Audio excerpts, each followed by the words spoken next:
Para mí es un gran privilegio poder dirigirme de nuevo a ustedes con esta exposición de la palabra de Dios.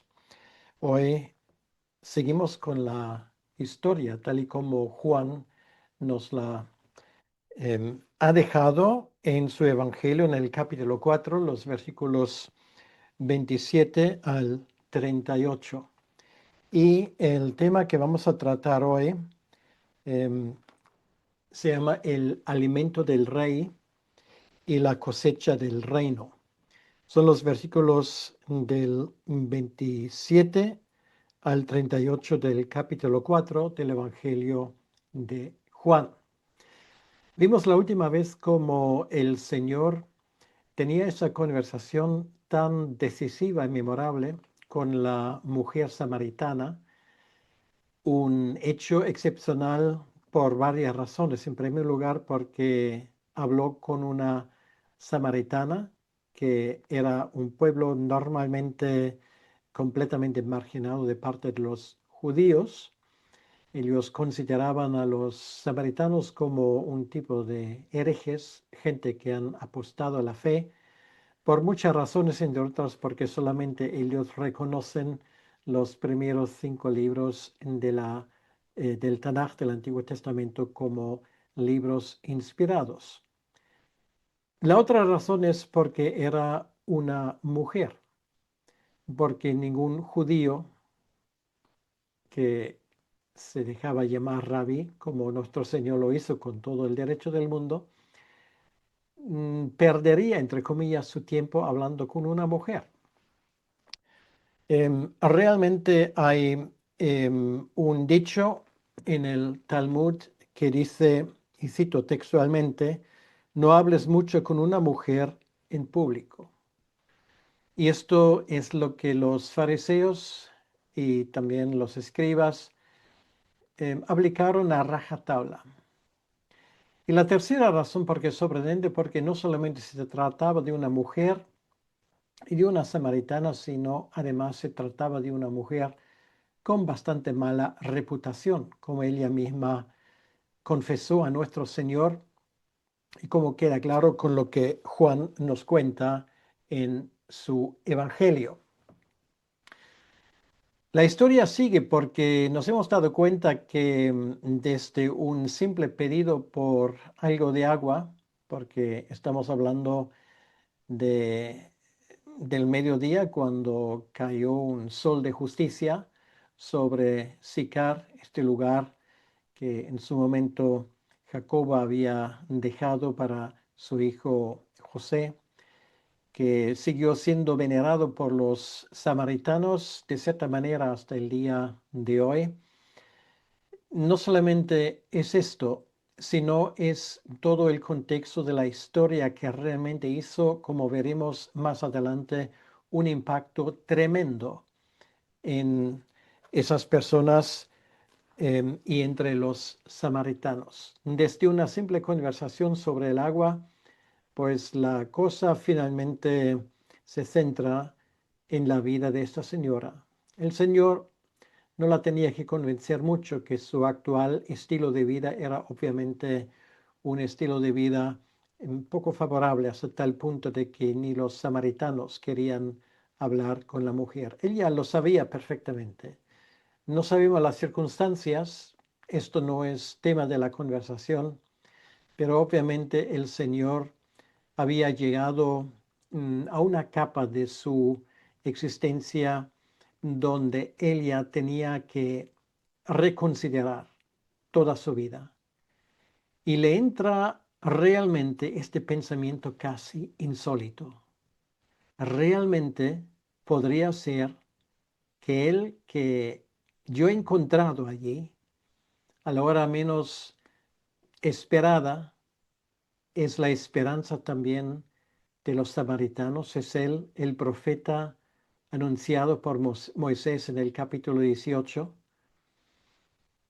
del cual Moisés dijo que a él había que seguir.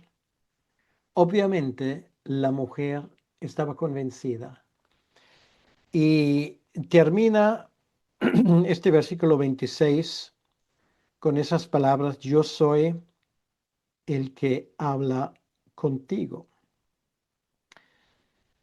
Pues mientras tanto llegan los discípulos que habían ido a la ciudad de Sicar para hacer sus compras.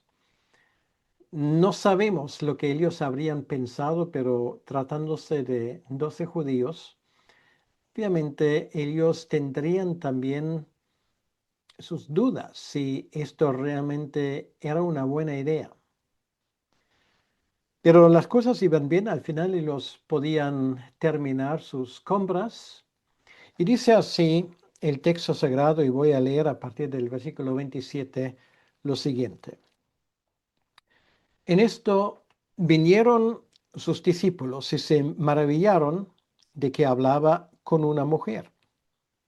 Sin embargo, ninguno dijo, ¿qué preguntas o qué hablas con ella? Entonces la mujer dejó su cántaro y fue a la ciudad y dijo a los hombres, venid, ved a un hombre que me ha dicho todo cuanto he hecho. ¿No será este el Cristo? Entonces salieron de la ciudad y vinieron a él. Entre tanto, los discípulos le rogaban diciendo, Rabí, come. Él les dijo, yo tengo una comida que comer que vosotros no sabéis. Entonces los discípulos decían unos a otros, ¿le habrá traído alguien de comer? Jesús les dijo, mi comida es que haga la voluntad del que me envió y que acabe su obra. ¿No decís vosotros, aún faltan 4 meses para que llegue la siega?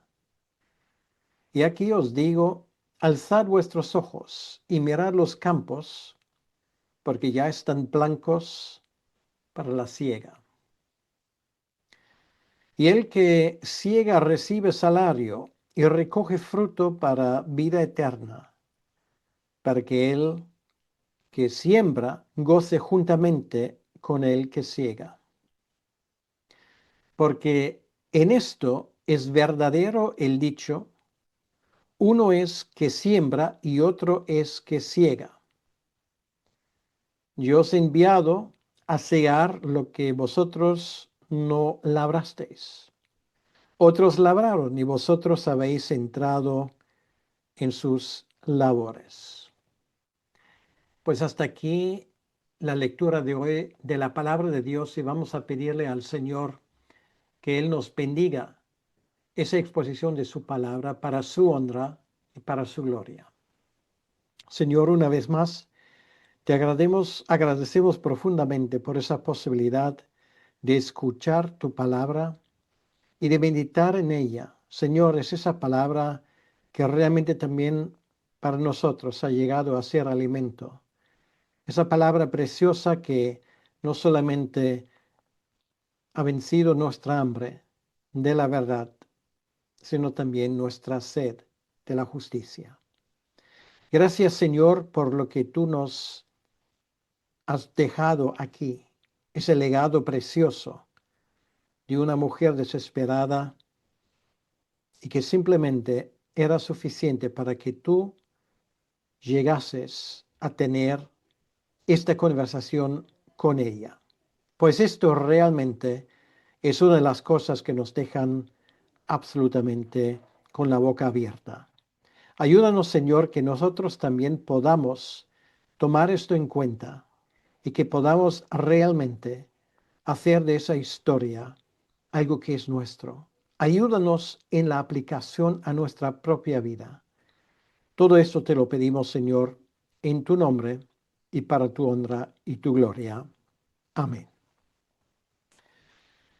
Pues esa conversación con la mujer samaritana, que por cierto aquí sale de forma anónima, no sabemos ni siquiera su nombre, quedará en la memoria de la escritura y de la iglesia como siempre como la mujer samaritana, que de cierto momento representa a todo un pueblo que se había perdido en la vida. Ella por razones personales y los demás por razones teológicas, que simplemente no entendieron y adoraron algo del cual ellos no sabían lo que realmente era. Estaban buscando, tenían hambre y sed de justicia sin haber encontrado hasta el momento absolutamente nada que satisficiera esta hambre y sed. En esto vinieron sus discípulos y se quedaron sorprendidos en primer lugar por encontrar ahí una persona aparte del Señor, quien en su sano juicio iba a salir de la ciudad con un sol de justicia, y allí las temperaturas fácilmente a esa hora pueden llegar a los 35, los 40 grados. No era un lugar agradable para estar. Le ven allí entablando en la conversación con la mujer, y dice el texto que se sorprendieron, se maravillaron. Para ellos era algo que les llamó la atención. ¿Por qué hace el Señor esto? Porque se salta las normas de su cultura a la torera. Sin embargo, ellos guardaron estos pensamientos para sí. Juan dice aquí que ninguno de ellos dijo: ¿qué preguntas o qué hablas con ella? Juan era uno de ellos, sin lugar a duda, y es la razón por que él puede contar esa historia. Y realmente el Señor usa este acontecimiento no solamente para darle una lección magnífica de ética y de teología a la mujer samaritana, sino también ahora aprovecha para hacer lo mismo a sus discípulos. No por ser judíos, ellos estaban más en lo certero. No por ser hijos de Abraham, ellos entendieron mejor. Y esto queda bastante claro con lo que sigue a continuación. De momento, la conversación había llegado a su final. Lo que nos llama la atención es otra cosa. La mujer deja el cántaro allí mismo. Había llegado a la fuente, a ese pozo de Jacobo, precisamente para coger el agua que tanto le haría falta. Pero después de todo lo que había hablado con el Señor Jesucristo, por lo visto, el agua, el agua físico, el agua que debería aplacar esa sed que seguramente tenía, ya había pasado a un segundo lugar. Le deja el cántaro allí, obviamente con la idea de recogerlo más tarde, pero ahora ella tenía otra cosa más importante que hacer. Ese cántaro ahora sería simplemente un impedimento para volver a la ciudad de Sicar lo antes posible. Ella quería viajar ligero en ese sentido, porque para ella el tiempo urgía. ¿Por qué? Porque los demás habitantes de Sicar también deberían de saberlo. Esa gente que tenía a la mujer marginada, de los cuales ella no podía esperar muchas cosas, pero sin embargo, el impacto que las palabras de Jesucristo habían hecho en la vida de esa mujer era tan importante, tan profundo, de tal magnitud, que ella se convierte en una de las primeras misioneras de la historia del Nuevo Pacto. Es curioso que vemos esto aquí, y es curioso que también eran precisamente mujeres las primeras testigos de la resurrección de Cristo. Da igual qué estatus social ella tenía, da igual si la gente le cree o no le cree simplemente por ser una mujer. Para ella esas preguntas ahora pasaban a un segundo rango. Ella tenía que hablar de lo que había visto, y le importa un pimiento si esto fue bien recibido o no. Luego la historia más adelante nos habla acerca de ello. Por lo tanto, se fue a la ciudad y dijo a los hombres: venid, ved a un hombre que me ha dicho todo cuanto he hecho. Es esto lo que hace Jesús cuando se dirige a nosotros. Es lo típico cuando las palabras de Jesucristo entran en nuestra vida, nos dejan sin defensa. Toda nuestra vida de repente lo vemos en una luz distinta, precisamente en esa luz que caracteriza a Dios mismo. Cuando la luz de Dios, cuando la verdad penetra en nuestra vida, todo lo demás pasa a un segundo rango. Todo cuanto ha hecho y cuánto habrá hecho en su vida y cuánto no habrá hecho en su vida. Todo esto ahora ella se da cuenta perfectamente. Este hombre, que tal vez era el Mesías, esa esperanza lo tenía bastante claro. Ella podría haberle echado un sermón ahora, podría haber dado su testimonio, pero sabía perfectamente que esto para poco hubiese servido. Y por lo tanto hace lo más inteligente que una persona en su situación podría haber dicho. Dijo a ellos, ¿no será este el Cristo? En otras palabras, mirad vosotros mismos, investigad por vosotros mismos. Es algo tan importante que ahora en ese día, tal vez la esperanza de milenios, también de los samaritanos, se está cumpliendo. En ese mediodía caluroso, en ese pozo con tanta historia. Por lo tanto, ellos obviamente quedaron tan impactados por el testimonio de la mujer, y esto es decir mucho, que salieron de la ciudad y vinieron a él. Bueno, aquí se hace un corte al mejor estilo del cine y cambia la escena. Volvemos otra vez a este pozo de Sicar. Allí Jesucristo ahora tiene otra audiencia. Ahora son sus propios discípulos que en este momento necesitan recibir una lección magistral sobre el significado de lo que es hambre y de lo que es sed. Dice el versículo 31, entre tanto los discípulos le rogaban diciendo, Rabí, come. Porque por lo visto ellos habían hecho sus compras, la habían preparado seguramente las comidas sencillas, un poco de pan, el agua lo tenían allí en el pozo, tal vez algunas aceitunas que lo acompañaban. Poco más se podía esperar en ese momento.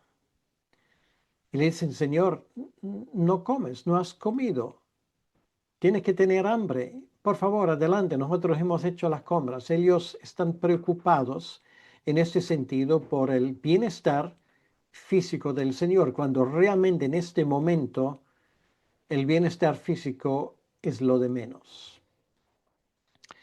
Y Jesús lo usa, el tema del comer, el tema del beber, para hablarles de algo mucho más profundo. Él les dijo, yo tengo una comida que comer vosotros no sabéis. ¿Quién no piensa en esa palabra? El hombre no vive solo del pan, sino de cada palabra que sale de la boca de Dios. Una palabra que los evangelios sinópticos nos cuentan que Jesús había respondido al diablo cuando él, con falsos motivaciones y para engañarle, había dicho cuando Jesús también tenía hambre. Tengo una comida que comer que vosotros no sabéis. Esto, en este caso, ha sido el secreto del Mesías. Iba a convertirse en el secreto del pueblo de Dios hasta el día de hoy. Esta es nuestra situación.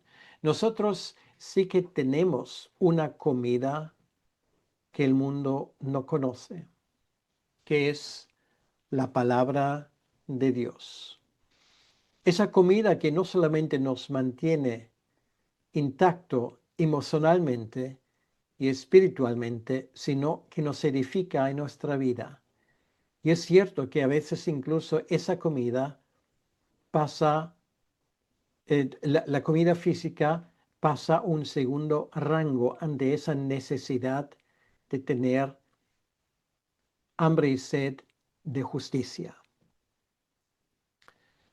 Los discípulos no lo entienden, no entienden lo que Jesús quiere decir con esto, y su respuesta puede, desde nuestra perspectiva, sonar hasta cómico. No captan la realidad de las palabras de Jesucristo y siguen todavía en su mundo pequeño, que en primer lugar piensa en las necesidades físicas. Y dicen, ¿le habrá traído alguien de comer? ¿Por qué Jesús no come? Es cierto, nosotros muchas veces y tantas veces estamos tan preocupados con satisfacer lo que suele decir nuestros instintos. Hambre y sed son necesidades naturales que han de ser satisfechos en su momento. Pero efectivamente, y parece raro, hay cosas más importantes en la vida. Para nada sirve al hombre acostarse todos los días con la panza llena cuando realmente su necesidad más imperante y grande sigue sin ser contestado. Y esto es ese hambre espiritual. Mira alrededor de tu entorno y me da igual dónde vives, porque es un fenómeno patente y notable en todo el mundo. Todo el mundo necesita comer espiritualmente para que tenga vida eterna. Jesús les dijo y les da la respuesta a su preocupación: mi comida es que haga la voluntad del que me envió y que acabe su obra. Esto fue el lema, para decirlo así, de la vida de Jesucristo. Él puso sus necesidades físicas en un segundo lugar para traernos el pan que había venido del cielo. Realmente cada vez que participamos en la Santa Cena recordamos este gran hecho. Mi comida es que haga la voluntad del que me envió. Esto nos da la última satisfacción en esta vida. No hay nada más importante que obedecer a Dios y hacer su voluntad. Esto es lo que le alimentaba a Jesucristo espiritualmente. Y la misma cosa también es cierto de tú y de mí, sus discípulos.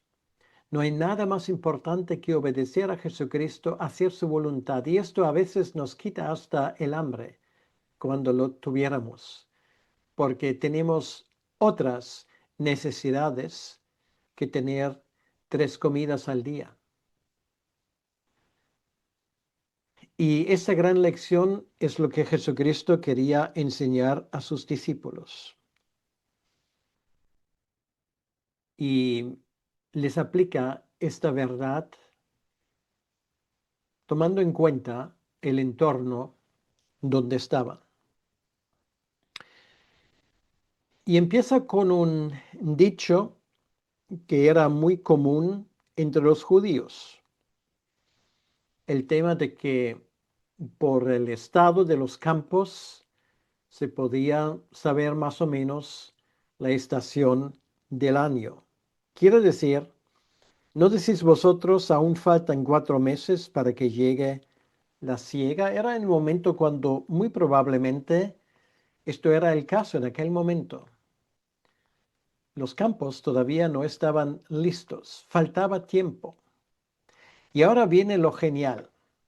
Posiblemente en ese momento ya se ve a los hombres de Sicar llegando. Posiblemente allí hay sembrados, posiblemente es la cosecha del trigo, que todavía estaría a 4 meses. Pero ahora dice el Señor, pues mira los campos. ¿Podéis ver estas personas que están llegando allí? Es cosecha, cosecha que ya está lista. A veces las cosas se van precipitando. Alzad vuestros ojos, mirad, ¿quién viene? Aquí vienen los samaritanos. ¿Cuántos? No lo sabemos. Podrían haber sido varias docenas de personas. No era una gran ciudad, pero era una ciudad importante. Y allí van llegando. ¿Van llegando por qué? Porque una mujer había hablado.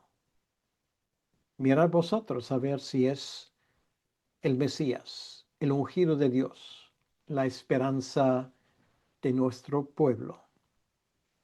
Nos damos cuenta que en Samaria, aunque faltaban 4 meses hasta la siega, los campos ya estaban listos. Y como sabemos, esto es una de las imágenes que el Señor Jesucristo usa con cierta frecuencia en sus discursos. A veces la hora de la siega viene más rápido de lo que nos imaginamos. Los campos están blancos para la siega. Y ahora, hablando de la siega, normalmente ocurre que en algún momento en la primavera temprano, pues alguien lo tiene que sembrar y a veces son diferentes personas que lo recogen porque eran asalariados y normalmente no tenían un empleo fijo. Ellos recibían su paga según la necesidad que había de emplear gente y a la hora de la siembra y a la hora de la recogida, de la siega, pues había que emplear más personas y muchas veces no eran los mismos. El que siega recibe salario y recoge fruto para la vida eterna. Bueno, el que ciega recibe un salario, pero aquí Jesús está hablando de otra cosa. Está hablando de aquellos que siembran en el reino de Dios. Reciben su salario porque el obrero es digno de su salario, pero lo que es mucho más interesante y mucho más bonito, porque recogen fruto para la vida eterna, para que el que siembra goce juntamente con el que ciega. Quiere decir, a veces la hora de sembrar y a veces la hora de recoger temporalmente no están tan alejados. Hay una palabra muy interesante porque Jesús aquí se está refiriendo a una palabra del Antiguo Testamento que encontramos en el profeta Amós. Amós, hablando de ese tiempo de la predicación del Evangelio, nos dice en el capítulo 9, versículo 13, lo siguiente. Y aquí vienen días, dice Yahvé, en que el que ara alcanzará al secador, y el pisador de las uvas al que lleve la simiente. Y los montes destillarán mosto y todos los collados se derretirán. Esto nos habla de una siega milagrosa. Y en Israel y en Samaria en aquel momento los campos estaban listos. Había gente que tenía tanta hambre y sed como esa mujer, pero no una hambre y sed física, sino una hambre y sed espiritual. Y a veces entre el momento de sembrar que ocurrió al mediodía y la hora de cegar que ocurre tal vez 1 o 2 horas después. Hay todo un ciclo de sembrar y recoger. Es un milagro. Lo que en el mundo que nosotros llamamos natural es imposible, en el reino de Dios se torna una realidad. Quiere decir, lo que nosotros esperamos es una aceleración en este siglo entre sembrar y recoger.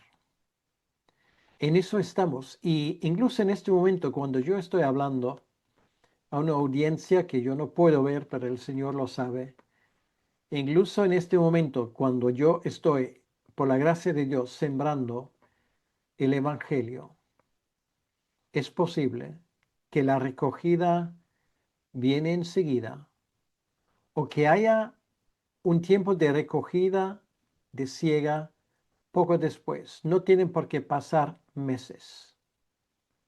Así que esto es lo que hace el Evangelio realmente. Esto es el cumplimiento de esas palabras del profeta Amós que acabamos de escuchar. Lo importante es ese fruto para vida eterna. Cuando sembramos el Evangelio no lo hacemos por un salario. Lo hacemos realmente para querer ver fruto para la eternidad. Queremos ver almas salvadas de su vida sin sentido. Y nunca mejor se podía aplicar esto que a nuestro tiempo, donde el mundo parece que se compone sobre todo por personas que han perdido cualquier esperanza de que su vida podía valer algo más que simplemente terminar en algún momento sin que nadie les recuerda jamás, no tomando en cuenta que Dios desde los cielos les está esperando desde hace tiempo para que lleguen a su casa. Y tú y yo tenemos este tremendo privilegio de poder sembrar el Evangelio para que dé fruto eterno. No hay nada más satisfactorio que ver una persona que conoce a Cristo, una persona que se da cuenta del estado de su vida como esa mujer y que le dice a otros, venid y ved por vosotros mismos, a ver si este es el Mesías. Dice el versículo 37, porque en esto es verdadero el dicho, uno es el que siembra y otro es el que ciega. Eso nos dice mucho. Nos dice que a veces somos nosotros los que tenemos el privilegio de recoger lo que otros han sembrado. Y a veces, y eso también es cierto, que nosotros sembramos y otros recogen. Y a veces es cierto que la diferencia temporal entre el sembrar y el recoger puede ser corto, pero a veces se alarga. También es cierto que esto no siempre son un par de meses. A veces son años, a veces son décadas, a veces son siglos. ¿Cuántos misioneros no han dejado su piel en un país como España, por ejemplo? Se espera una gran siega desde hace tiempo y todavía la tierra sigue siendo dura y aún no se ven muchos resultados. Pues toma esa palabra como ánimo, porque llegará el momento de la siega y mientras tanto sembraremos la simiente preciosa de la bendita palabra de Dios. Y algún día la recogeremos y la vemos cuando estemos en la presencia de nuestro Señor y nos damos cuenta que lo que nosotros hemos sembrado en esperanza y donde no hemos tenido el privilegio de recoger, vemos que la tierra ha dado su fruto. De forma oculta para nosotros, para nuestros ojos, no nos llegaron noticias de victoria. Igual tuvimos que abandonar un ministerio donde pocos resultados había. Pero que sepas una cosa, ya el sembrar es un éxito. ¿Por qué? Porque aquí no estamos hablando de un ciclo natural.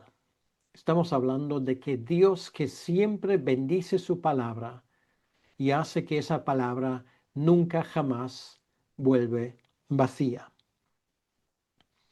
Por lo tanto, aquí dice en el versículo 38, yo os he enviado a cegar lo que vosotros no labrasteis. Aquí están llegando gente de la ciudad de Sicar a hablarles. La cosecha está lista. El día de mañana puede llegar gente de tu propia ciudad, de tu entorno. Yo no sé dónde vives ni cómo está la situación. Pero otros tal vez en tu comarca, en tu ciudad, han sembrado fielmente durante muchos años. Y ahora eres tú que tiene el privilegio de recoger esa gran cosecha.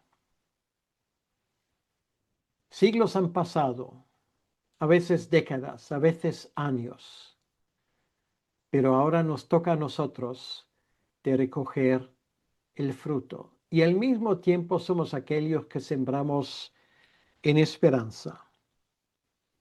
Otros labraron y vosotros habéis entrado en sus labores. Esto fue la situación de los discípulos. Vivieron un momento histórico. Ellos eran testigos de la venida del Mesías. Ellos iban a ser testigos presenciales como ese Mesías moriría en la cruz dando su vida por los pecados de este mundo, pero luego al tercer día resucitando.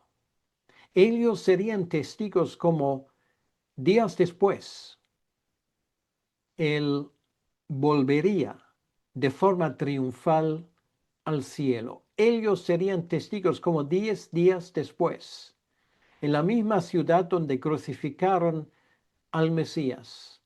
Primero 3,000, luego otros 5,000 y luego más iban a depositar su fe en Jesucristo. Ellos no habían sembrado, eran otros, pero ellos podían recoger ahora el fruto de esos labores. Durante siglos profetas habían preparado la tierra. Muchos de ellos perdieron su vida en el empeño de predicar el Evangelio. Pero llegó el momento cuando la cosecha era grande. Y de Jerusalén, pues pasó a la comarca de Judea, de allí a Samaria, de allí hasta los fines del mundo. Y en eso estamos. El avance del reino de Dios es un avance imparable. Es un avance imparable simplemente porque nuestro Señor es el Señor de la mies. Ahora, ¿qué es lo que nos hace falta? Lo que nos hace falta es predicar esta palabra, este evangelio, con ahínco, con dedicación, con arrojo, con pasión. Esto es nuestra tarea, aprovechar las oportunidades que el Señor nos da. Sí, nosotros tendremos el privilegio de recoger lo que otros han sembrado antes, porque muchas de las personas que, como solemos decir, depositan su fe en Jesucristo, han escuchado del Evangelio antes de otros y no han respondido. Pero la palabra sembrada hace su labor de forma oculta ante los ojos del mundo, pero está haciendo su labor poco a poco, y va creciendo, y llega el momento cuando efectivamente los campos están listos para la mies.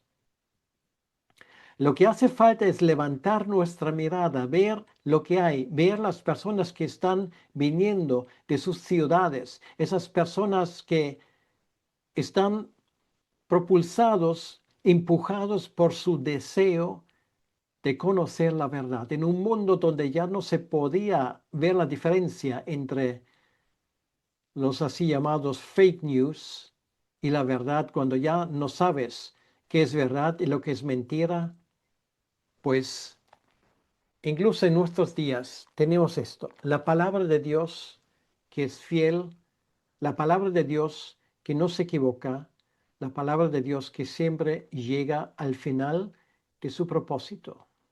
Esto es la gran lección que podemos sacar de esa historia.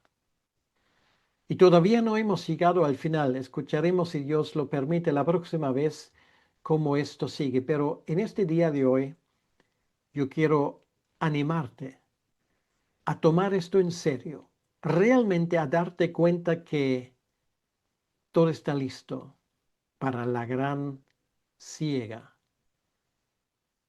Y puede que en el lugar donde tú te encuentras, ya hay gente saliendo en búsqueda de la verdad que solamente está esperando para que tú les expliques el Evangelio del Señor y Salvador Jesucristo.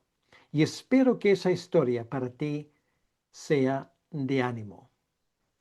Vamos a orar. Señor, queremos darte las gracias por lo que tú nos has dejado aquí registrado para siempre en el capítulo 4 de Juan. Señor, ayúdanos a ser responsables en nuestra forma de ver tu palabra brotando y dando fruto delante de nuestros ojos. Señor, no queremos perdernos en el derotismo, no queremos creer esas mentiras de que el Evangelio no consigue nada, que somos un pequeño pueblo que poco puede hacer ante un mundo que sigue a sus propios propósitos. Señor, ayúdanos a pensar en lo grande. Ayúdanos, Señor, a ver que la tierra y los campos están listos para la siega. Y te pido, Señor, por cualquier persona que en este momento nos escuche, en primer lugar para aquellos que te conocen, Señor, que tomen en serio lo que tú nos estás aquí enseñando. Señor, tal vez también nos está escuchando alguna persona que, igual que la samaritana, igual que los habitantes de Sicar, tienen deseos de conocerte a ti. Ayúdame a mí, ayúdanos a nosotros a no ser un impedimento para ellos, sino personas que les faciliten el acceso a tu reino. Eso, Señor, te lo pedimos en tu nombre, para tu honra y para tu gloria. Amén. Que Dios te bendiga.